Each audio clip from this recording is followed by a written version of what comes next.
Here we are on CiTR 101.9 FM, and my special guests today, Chris and Shannon from the band Blackberry Wood. Woo! Hi. Hi, everybody. Thanks for coming all the way down to the studio today.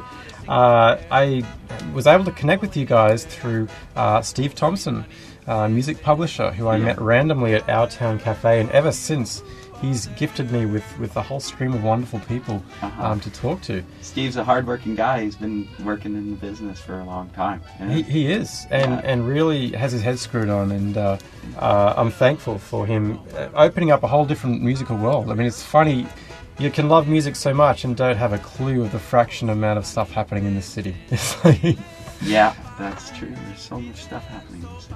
And I actually wanted to start there with you guys. Now, your current lifestyle is very much on the road based. You have been all over the place, including Europe, but you did start here. And in fact, you just in the hallway of CiTR, you spoke with an old friend, Mark Kleiner. What is Vancouver to you? How did you both start out playing music here?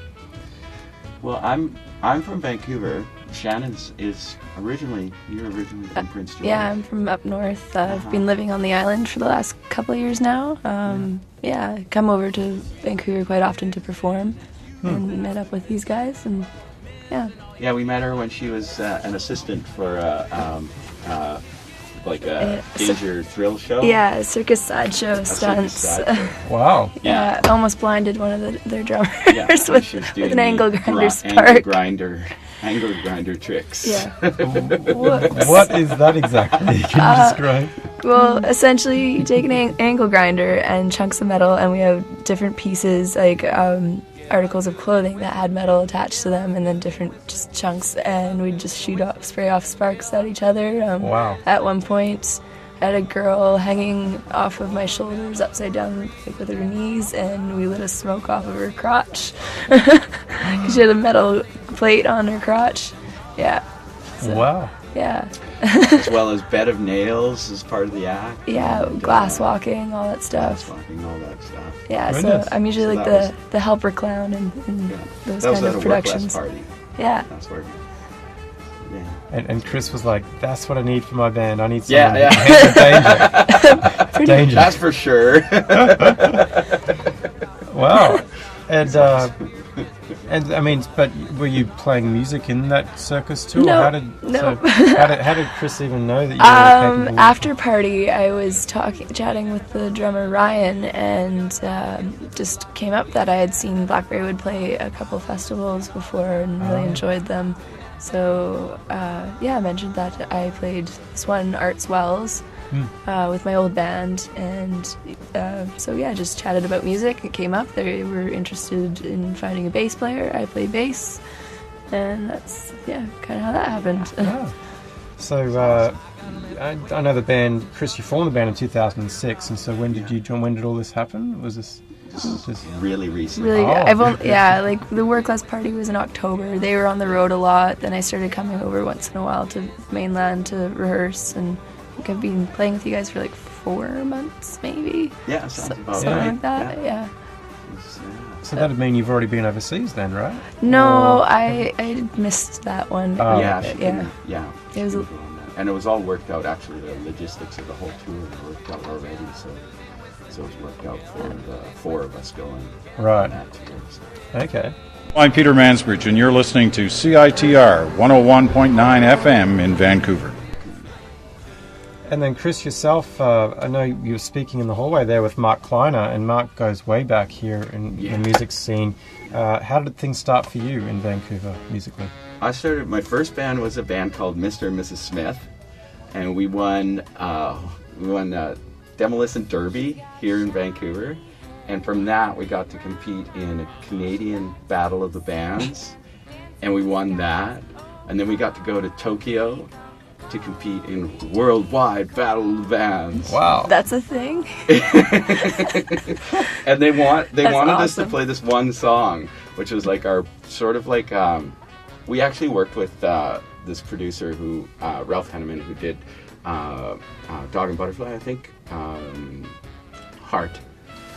So one of our songs was like along those lines. It was pop rock band, this band, and they wanted that song. Like the people in in Japan wanted us to play that song, and we said, no way, we're playing our weirdest song.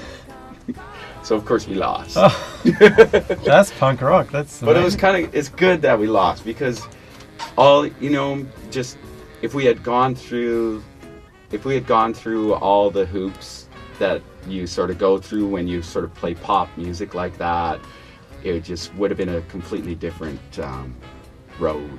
Yeah. And everything. Yeah. Yeah. I mean, and I had now a great time. That's on this right. road myself. So. That's right. The freedom that you seem to have now to play all over the place. But just think, at that point, you would have been the biggest band in the world. Oh well, yeah, not really. It's just the biggest battle of bands yeah. sort of thing. That's true. And I think Terror of Tiny Town, I don't know, which is Jeff Berner's old band. Oh. They went the year after, and they caused a bunch of trouble. And I think it involved fire extinguishers and the hotel rooms and a whole bunch of stuff. And after that, they sort of changed the way they bring bands over to Japan. So we were the two sort of rougher bands that sort of got through the filter process or whatever the hell it is. Too hardcore for Battle of the Bands. Fascinating. Yeah. Wow. So that was my first band, and then I've had a couple other bands. The band that I played mostly with Mark, like in the same scene and everything, was my band Smack, and it was more of like a punk jazz band, and all the songs were based on onomatopoeias. Whoa. like buzz, tinkle. There's all kinds of strange songs. I see. Okay. Yeah, but the band did really well. We went across Canada. We went over to Europe. We did all kinds of stuff with that band. It was lots of fun. And would you say even now, like the touring you do in Europe, are you revisiting any of the same places that when you first got a taste of Europe, or anything like that, or has it all been pretty random? Well, with Blackberry Wood, we've gone to we just go to UK. We've gotten a really good connection there, so it makes it all worthwhile. And we have one part of the connection is playing Glastonbury Festival, and that's a huge festival. And then the other people that we know there throw some really cool parties. These gypsy cabaret parties and such, and it's really fun. So, And yeah, you'd be perfect for that. Yeah. Yeah. I mean, do you find that that in that part of the world that you find more like-minded peers of just the sound, your actual musical sound that you're doing these days? For sure. Plus, we've gone there. I think. Well, I've been there 6 times, and the band has been there 4 times. So each time we go, we sort of like pick up a lot of musical inspiration as well there. So I mean, it's sort of like in North America, you get like sort of like blues and country is sort of the base of music. In England, ska is like sort of like the base of music. Ah. Yeah, it's really strange. Interesting. I'll have to talk to. We have a Scotty. He does a show called Ska T. Yeah, I know Scotty. Oh, you know him personally, yeah. Yeah. He'll probably be able to expand on that because I'm really curious now. I've never heard anyone say that, but that makes sense. Yeah. You know, you think of American heartland music, blues, rhythm and blues, of course. And then you think of bands like The Clash, or there's a whole ton of bands. Yeah. Well, this is so interesting, and I was just talking actually to Mark Kleiner in the hallway about regionalism in music and how, maybe there'll be a slight resurgence for that, given the internet gives exposure to all sorts of people now, not just the monolithic American product that gets shoved down people's throats, and that's is probably a good thing in the long run. So yeah, it's just interesting. You're talking about regionalism there. Yeah. You can see that too with the gypsy sort of thing. The Eastern European sort of thing as well. Yeah. Just like a lot of people got exposed to it and the internet has definitely been a big part of that. Yeah. I'm curious. Do you have plans to go into other parts of Europe too? Because it seems for like sure. It's just it's a bit of it's just a bit of an issue dealing with the border and everything like that. So going back and forth is hard. Yeah. But Europe is actually much easier than the UK is.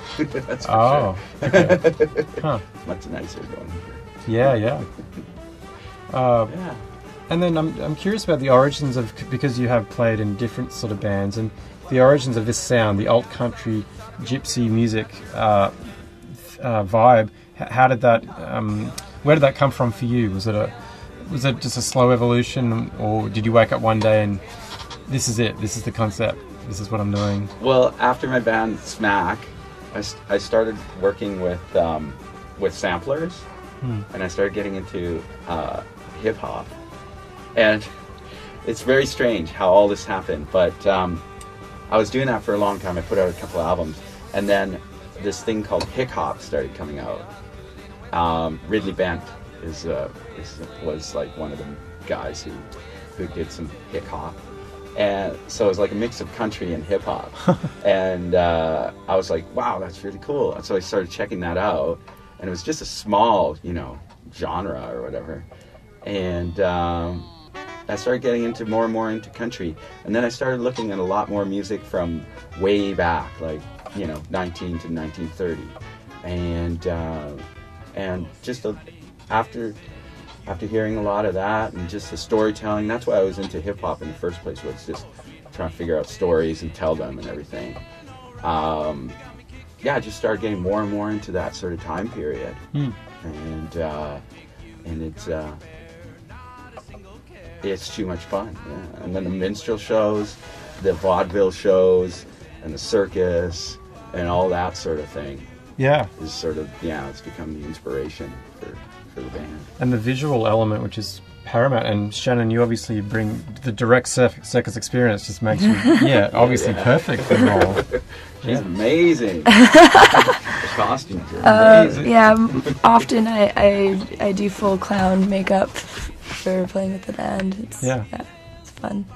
And are you ever tempted to, your ability with dangerous activities, do you actually ever do anything, do you put down your bass and do other things with your hands, is what I'm saying? No, I don't, but not yet.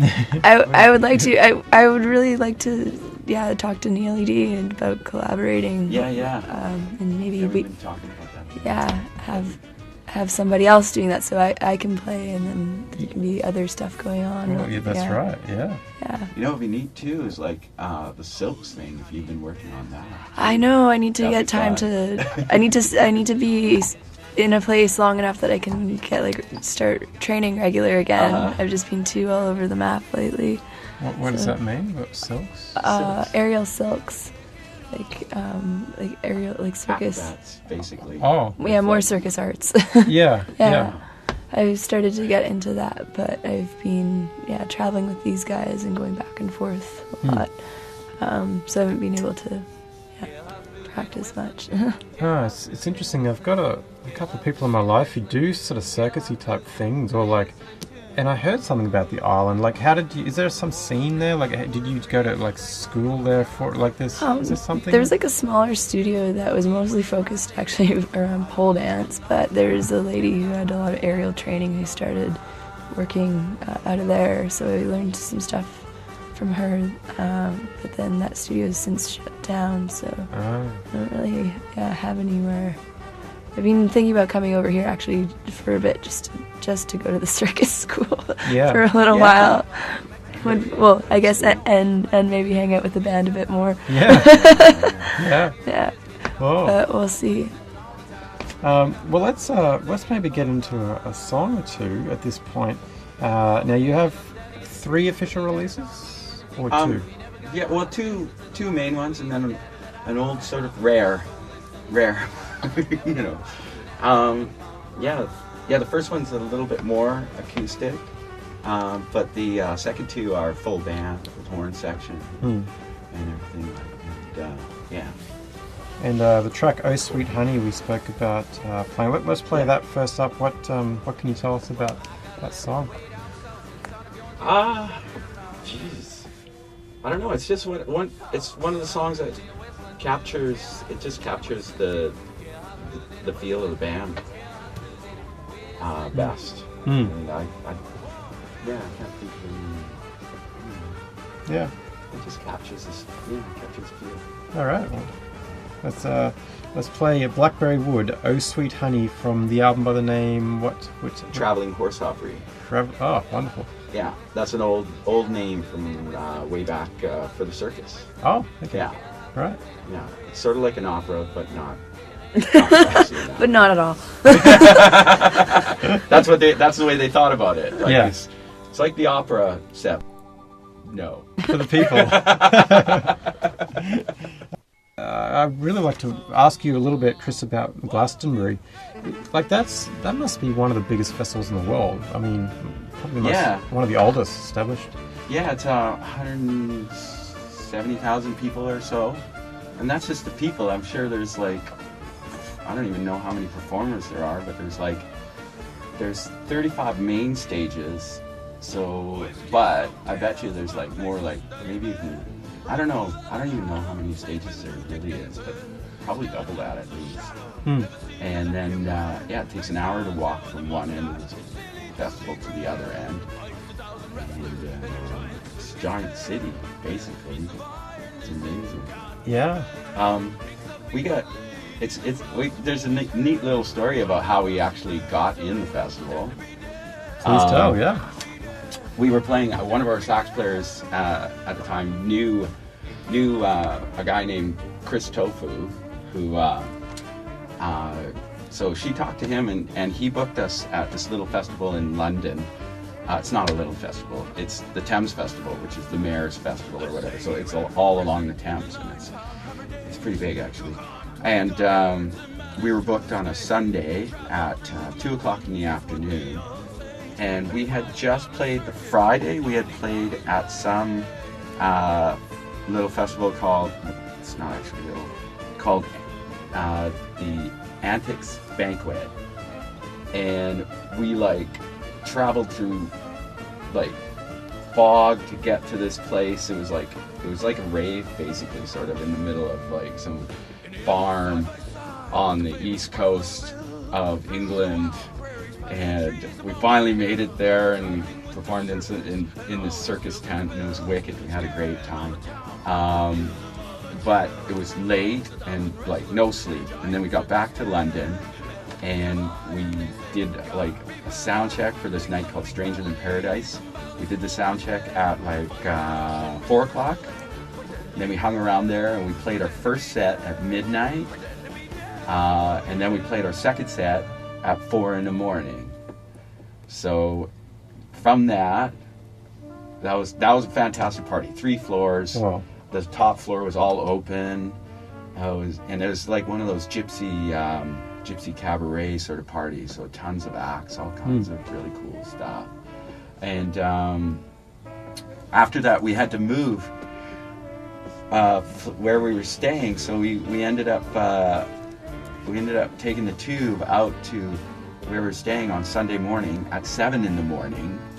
So still no sleep, basically. 7 in the morning, we took the tube and we got all the way out to where we were staying for the rest of the tour. And everybody crashed. And I woke up about 10 in the morning and phoned the promoter. And he starts screaming at me. He says, "You're never gonna make it here on time.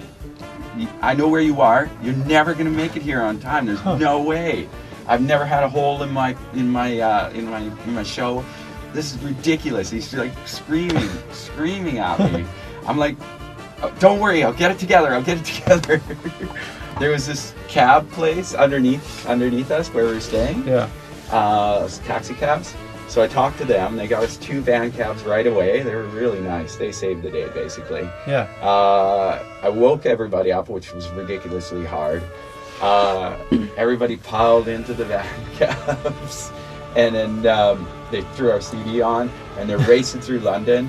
And we're getting closer and closer, and I'm back on the phone with the guy who's putting on the show, and he's still yelling at me. He can't believe it, but he starts calming down. He's like, "Okay, you guys are these drivers are pretty good. You might actually make it." We get there, and we jump out of the cab, jump onto the stage, and we're just in time.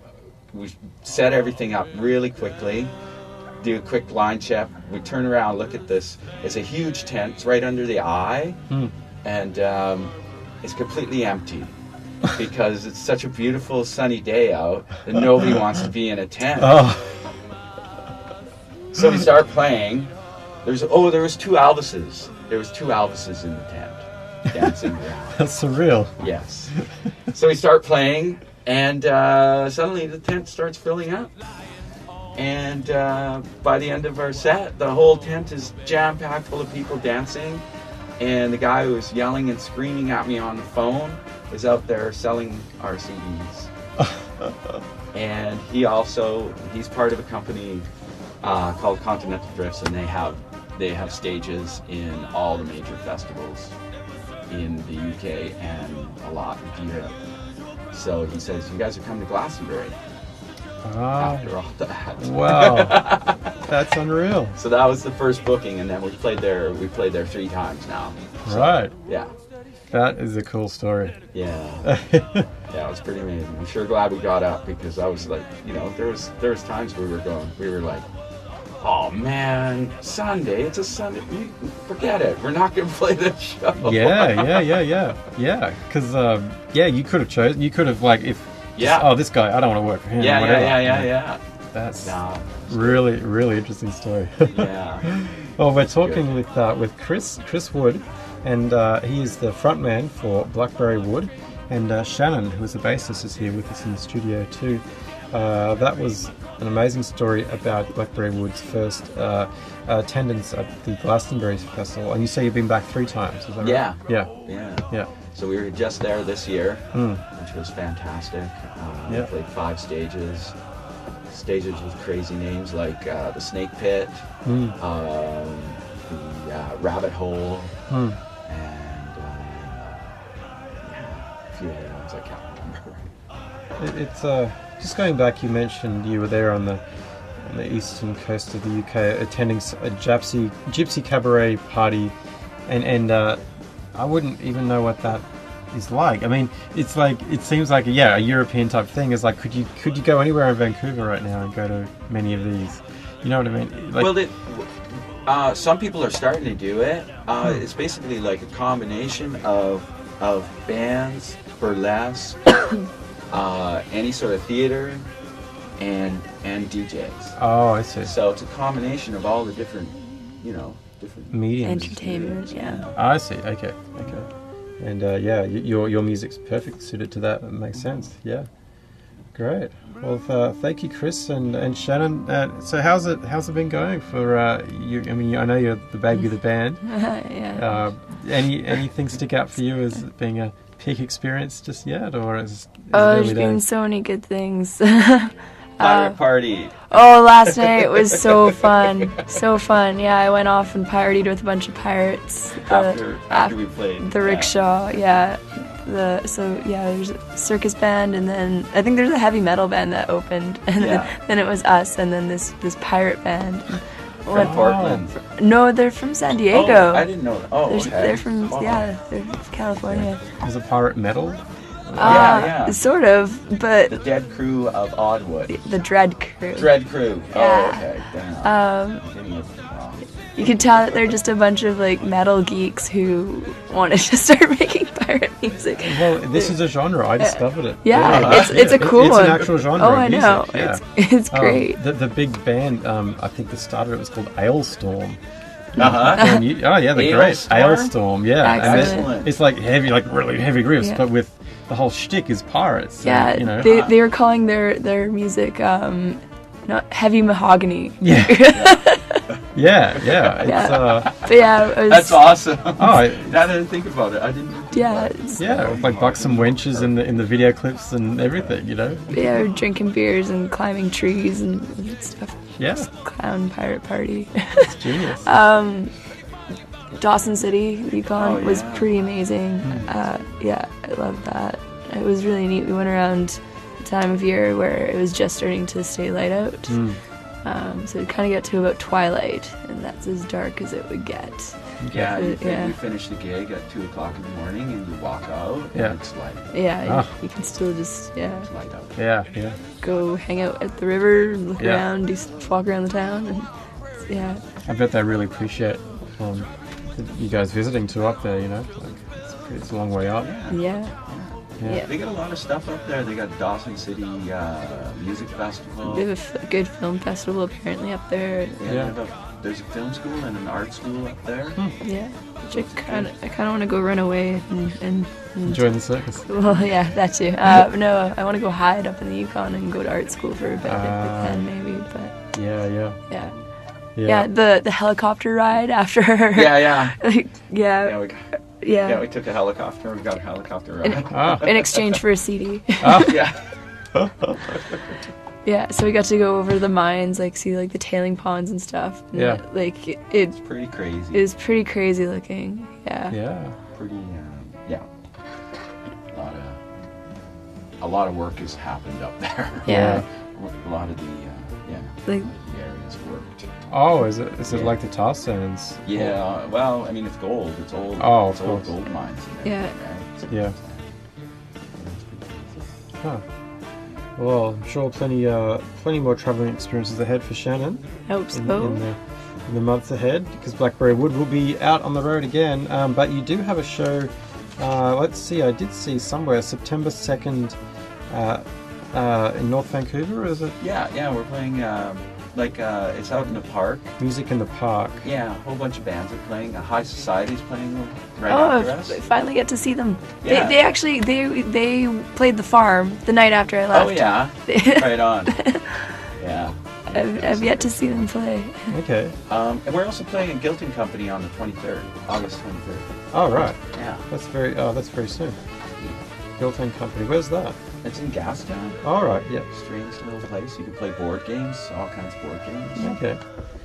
So, this is Chris and Shannon from Blackberry Wood. Fantastic old country gypsy circus band, I guess. Is that Woo. accurate? Yeah. I guess so. Yeah. That's There's as probably all accurate sorts of- as yeah. we can get. Yeah. So Chris and Shannon from the band, thanks so much for coming in. We Thanks a lot actually... for having us. Oh, no, it's a pleasure. Any friend of Steve's is a friend of the show. Right on. And how about this new record? Just before you go, the name, does it have any particular meaning? This album? Well, it's the first two songs. Yeah, I noticed that. I think that's the main thing. And they just look like, they seem like they would fit together, the Strong Man and the Russian Bears. And, Yeah. well, actually, in the lyrics of the song, the Strong Man, Yeah. he does actually fight Yeah, the yeah. Russian Bears. He I does. noticed that, yeah. So that's... You- Yeah. You're just clinging Sorry. now. Yeah, took me a while. Figure my own writing out. Oh. Well, we've got a song. We have the title track queued up, Strong Man, to play.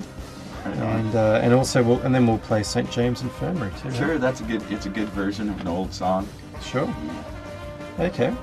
Well, thank you so much, Chris Wood, frontman for Blackberry Wood, and Shannon, the new addition to the band, guitarist and Bassist. bassist, bass stand-up. guitarist, Stand-up bass. stand-up bass, and also circus performer. So she's a bit of a wild card. Who knows where the Blackberry Wood live show will become? Who knows?